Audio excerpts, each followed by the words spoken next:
నమస్తే. ఆర్ నారాయణమూర్తి గారు చాలా గొప్ప నటుడు, మంచి సీనియర్ నటుడు, మంచి వ్యక్తి కూడా. ఆయన పట్ల ఎప్పుడు ఎక్కడ బ్యాడ్గా వినడం కానీ ఏం లేదు. ఆయన అంటారు 3 విషయాలు మాట్లాడారు ఆయన. మొదటిది, పవన్ కళ్యాణ్ గారి సినిమా ఆపడానికి థియేటర్లకి సంబంధం ఏంటి, ఎవరు ఆపుతారు, ఆపాల్సిన అవసరమే వచ్చింది అనేసి. థియేటర్లు బంద్ అయితే సినిమా ఆపినట్టే కదండి నారాయణమూర్తి గారు. మీరు పెద్దవాళ్ళు, మీకు చెప్పే అంత టోలం కాదు. థియేటర్లు సమస్యలు ఉన్నాయి అని అన్నారు.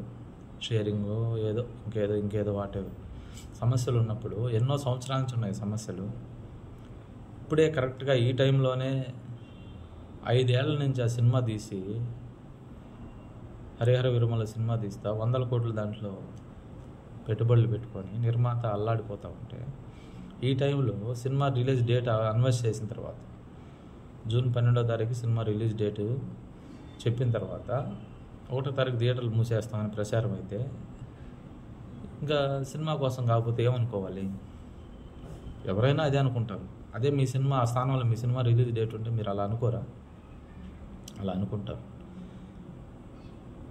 ఇంకొకటి, ప్రభుత్వం దగ్గరికి వెళ్ళిపోయేది వాళ్ళే పిలవాలి కదా అని అంటారు. పిలుస్తారు. గవర్నమెంట్ ఎప్పుడు పిలుస్తుంది?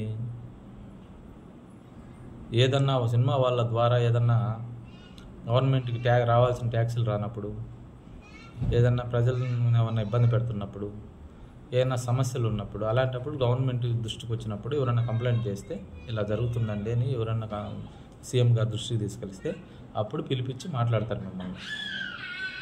అంతేగాని మీరు కమిటీలు వేసుకుంటారు, మీకు 2-3 ఏవో ఉంటాయి,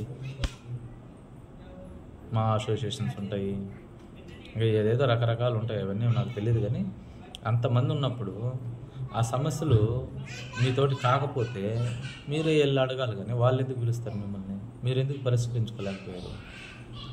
మీరు పరిష్కరించుకొని ఉండాల్సింది కదా. లేదా ఈ సమస్యలు ఇప్పటి నుంచి కాదు, ఎన్నో సంవత్సరాల తరపటి నుంచి ఉన్నాయంటున్నారు. మీరు గత 5 ఏళ్ళు కానీ అంతకుముందు కానీ ఎన్నిసార్లు మీరు పోయి అడిగారు? ఎందుకు అడగలేదు? ఏ గవర్నమెంట్ మిమ్మల్ని పిలిచి మాట్లాడింది ఆ విషయాల్లో? జగన్మోహన్ రెడ్డి గారు టికెట్ల రేట్లు తగ్గించేదాని గురించి మాట్లాడారు. అంటే అది మీకు మేకు పెట్టేదానికి మాట్లాడారు. ఆయన మీకు మంచి చేసేదానికి కాదు. అది ఆయన పిలిపిలా. వీళ్ళందరూ హీరోలందరూ క్యూ కట్టిపోయారు. మరి ఇప్పుడు పోవటానికి మీకు వచ్చిన నామూస్ ఏంటి? బాగలేదండి. మీరంటే చాలా గౌరవం ఉంది అందరికీ. తొందరపడి మాట్లాడేశారు. మీకెవరో వెనక బాగా ఇంటిచ్చి మాట్లాడమని చెప్పినట్టున్నారు.